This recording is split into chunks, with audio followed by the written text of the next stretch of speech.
Morning, this is Sergio from Martial Art Tutorials. This is a video for my friends on YouTube.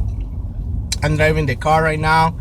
I am in a huge traffic. This is almost a dead stop. If I am moving at 3 miles per hour, I would say that's too much. The cell phone is strapped to the wheel in a device. I can use my hands, and you see, if I move the wheel, it's gonna move with it. So keeping that in mind, I'm doing this as safe as possible. So this video is about a conversation I have with a self-defense instructor, Ricardo Negron, and a friend of mine, Sandy. Sandy told me something that I always had on the back of my head, but after the conversation I had with him, it was everything much clearer, and he was right. I mentioned it to Ricardo. Ricky told me, Sergio, yes, you should go ahead and do a video about it because the people need to hear that.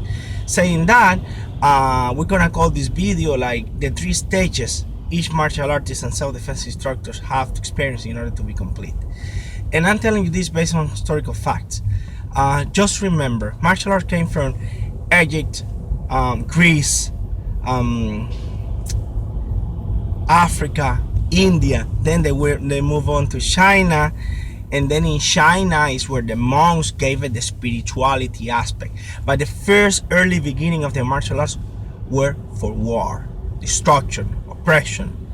Then with the time passing and the human mind evolving, we start thinking more and giving more value to life, because at that time you have to remember human life was nothing. People were changing humans for animals. So as the time passes and progresses, they give it the character of self-defense. And then when it got to China, then the first the monks start using that as a to strengthen the body, the mind, in order to be able to do their own prayers, etc. But and they incorporated the spirituality aspect into the martial art. But at the beginning, you have to remember, people used to be warriors. Okay, people used to be warriors. So there is 3 stages each martial artist have to experience. The first stage that they should experience is street fights. I am not saying you should go and have a street fight. I'm saying that if you had enough luck to be in a street fight, or if you were unable to avoid a fight, or if you have seen enough fights, you will get a wider view of the reality of the streets.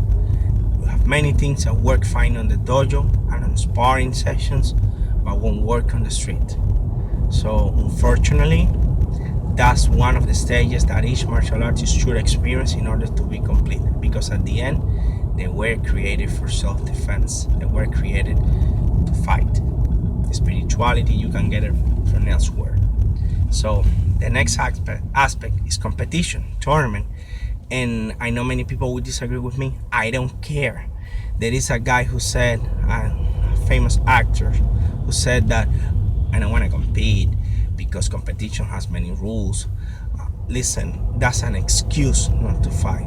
You need to experience, because if you have the type of control to injure and kill somebody, then you also have the type of control not to do so. Imagine, what is easier, punch on the throat and on the eyes, or a punch on the body? And think about it. Competition has some rules, but it helps your mind to be cool at the same time you're fighting. And that's a type of training that everybody should experience. Also, you should prepare other people to train for competition. I don't care if it's MMA, point sparring, light contact. And the third and last stage that each martial artist should experience is pressure testing through sparring. In the dojo, you should spar as many people as you can, because that way you will be preparing for the street, your cardio will be improving. Additionally to that, you will have the opportunity to fight different people, sizes, strength level, technique level. That will help you to be a more complete fighter. So I'm pretty sure you haven't heard this lecture before. I hope my English was clear enough for you guys to understand it. Well, saying that, all the people who say, no, I don't fight, you really do not understand the value of the martial arts. No, guys, it's you the one who don't understand.